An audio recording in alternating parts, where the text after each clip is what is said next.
Hello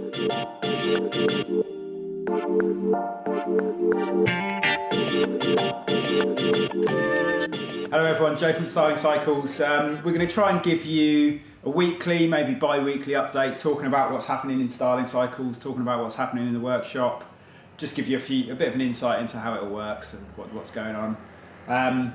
This first one we're going to do talking about the Roost hardtail. So Roost hardtail, we released this recently. We've been testing it for quite a while. So I'm just going to go through and talk to you about the features, where it's made, how it's made, a few other little details.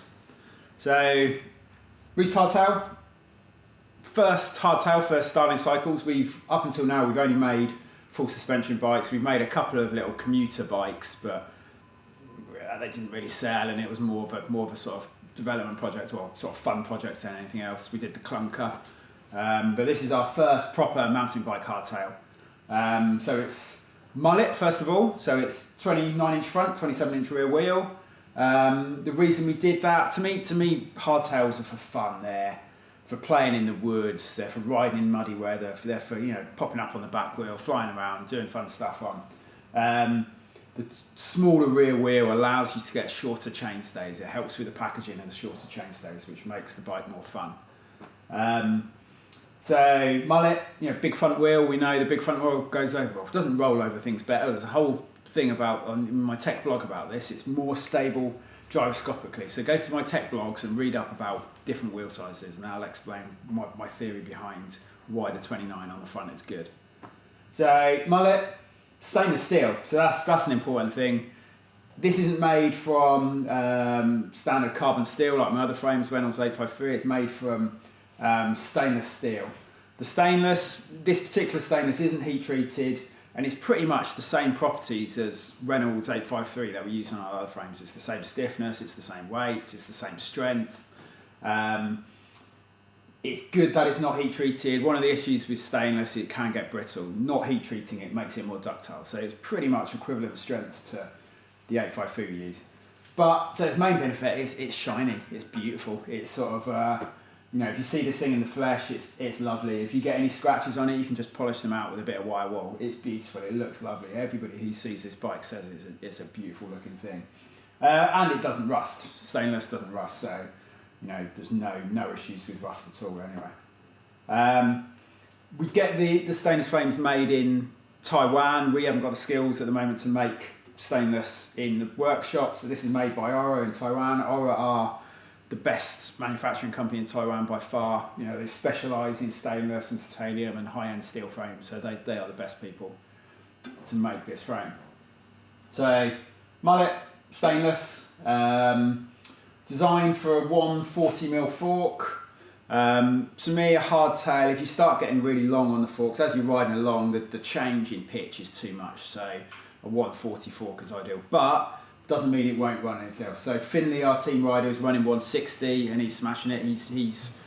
I think he's won every race hardtail category last year that he raced on with a 160 fork. I've also run this with a 120. So 160 slackens up the angles a bit, raises the bottom bracket a bit, makes it a bit slacker and a bit more comfortable.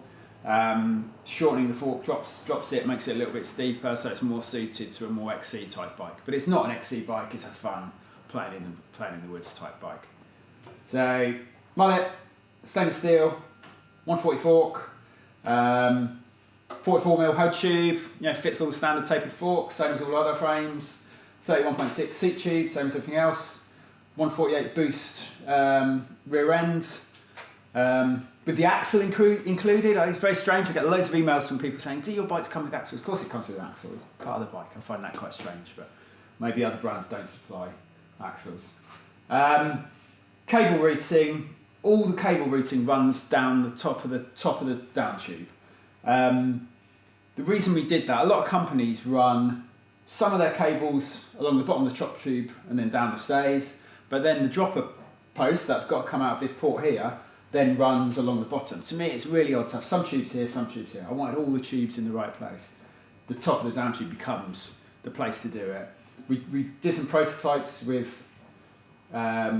the bosses on the bottom, but there's risk of damage from rock strikes and stuff, so on top is the best. It does present a little bit of a problem that your bottle is then sat on top of the cables, and we can't put bottle bosses on here because of the dropper post. But what we've done is we've designed these raised bottle bosses, so they're like 8mm high, they taper out the base so they're nice and strong. That raises the bottle above the cables, and it's a really nice, elegant solution. So one of the, it's a standard double diamond hardtail, but there's a slight thing that people have picked up on, especially in Pink Bike comments, is the design we've come up for this yoke area. This is a very tricky area to design on a hardtail. You've got the crank sat here with the chain ring. We're running big wide tyres these days. This getting the clearance in this region here is very tricky. Lots of companies use very complex machined parts here. A lot of them, the vast majority, just use a bit of bent tin, a bit of bent formed metal, which to me doesn't look like a very elegant solution. It's probably cheap, but it's not the most elegant solution. When I started looking at this problem, I looked at one of my full suspension bikes, and my full suspension bike has a yoke about this region, which then goes up to a pivot here, and then up to the uprights. So the full suspension bikes have got a solution where the yoke gives you all the clearance you need and causes no other problems. People talk about chain slap, it's not a problem. It's far enough away. It's not a problem. So to me, and to maintain some kind of consistency between the design of my full suspension bikes and this hardtail, this yoke seemed a really good solution, and it is a very good solution. I think so. The yoke is just the tubular section. The chainstays are welded to the yoke. The yoke is then mitered and welded to the seat tube, and then there's a couple of machined aluminium parts that join the yoke to the bottom bracket. So it's super stiff, it's super strong, no structural issues at all. Gives you the clearance, does everything you want, and it actually looks pretty good. But I think what we did wrong, maybe a learning point for us, we put out a photo with the press releases that perhaps didn't show it from the right angle, and it did look a little bit odd. And people commented and said, "Oh, it's stupid, it's rubbish, it's going to break," which is going to do none of those things. It is a nice, elegant solution. When the bike's built up, it looks lovely. It all sits behind the chainring. It looks lovely sat here like this. I actually quite like the way this one in line, there's a little kink, and you raise the stays a bit. I think the balance of the frame is really good. Yeah, ISCG mounts for a chain guide or bash guard, dropper post. The laser edge graphics, didn't talk about them. So stainless steel frame, the graphics are, maybe they're not laser edge, maybe they're sandblasted graphics. So essentially the graphics are blasted into the frame. They're quite subtle, but it's quite nice, it's quite stylish, it's quite classy. That's kind of it. That's all I can say. It's brilliant. I suppose to talk about the ride, I've ridden both the large and the medium prototypes for a long time. Loved it. Jeff in the workshop, he's a big tall lad. He's been riding the XL, and it's the only thing he's ridden. He hasn't ridden his Murmur since he's had the prototype Roost. Finley, our team rider, has been racing and riding the frame for over a year now. And he's a guide. He does a lot of miles. He does a lot of miles on his bike, and he's absolutely flat out, and he's loving it as well. Bike's been for various reviews. It's been to MBUK. Will Soft loved it. Been to Wide Open. Drew there loved it, although they need to publish it. It's just gone up to Bike Rumour. Jessie there loved it, and she's going to publish that story soon. It's off to MBR. I assume they'll love it. So everyone who's ridden the bike absolutely loves it. It's not a hardcore, long slack, sort of unmovable bike, but it's not a cross-country bike. It's just in that lovely middle ground of a bike that does everything. A good, fun, exciting bike to ride.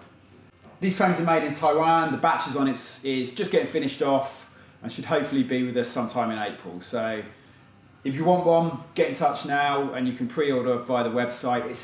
We're only doing a limited edition or a limited run of them to begin with. So there's 40 frames in total, 20 large, 10 medium, 10 extra large, and I think I've sold maybe 15, 20 already, so there's not that many left. You need to get in and get in quick.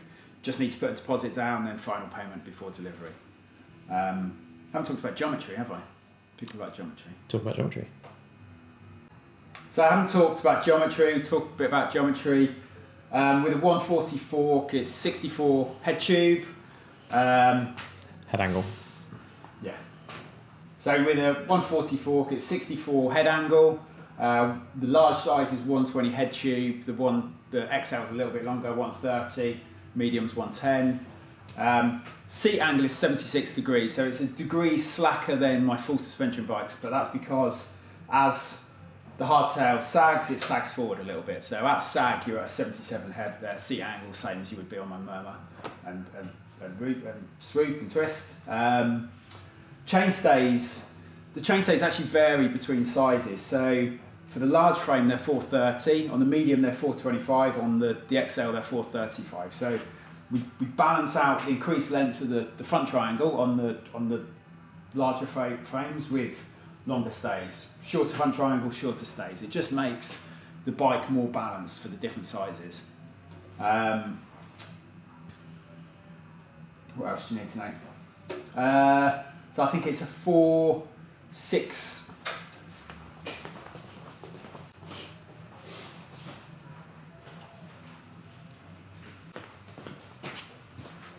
The reach on the frames is a little bit shorter than on my full suspension bikes, 10mm shorter, partly because as the bike tips forwards, the reach gets a little bit longer, but also it's a hardtail, it's more designed for fun. A little bit shorter reach makes it a little bit more fun.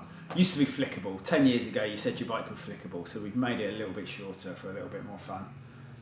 So I think it's 470 reach on the large, 505 on the XL, 440 on the medium.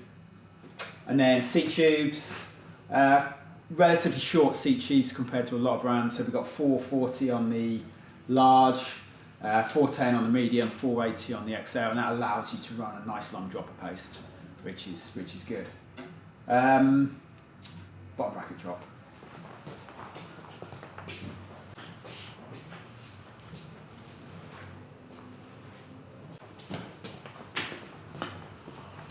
Oh god. Bottom bracket drop is two values because it's a mullet bike. Bottom bracket relative to the front wheel is 69mm. Bottom bracket drop relative to the rear wheel is 50mm. And so it's quite a low bottom bracket drop compared to some other brands. But low bottom brackets help with stability. They help with just getting it around the corners, getting around corners fast. Again, adding to the fun of riding this bike. So this week we've talked about the Roost hardtail, stainless Roost hardtail. If you've got any other questions about it, just get in touch with me, send me an email via the website. Next week we'll talk about something different. Don't know what that is yet, and we'll try and get these videos out. Maybe not once a week. Once a week is probably a bit optimistic, but we'll try and keep them coming regularly. If there's anything you really want to know about, send me a message and perhaps we can do a video about that. Bye.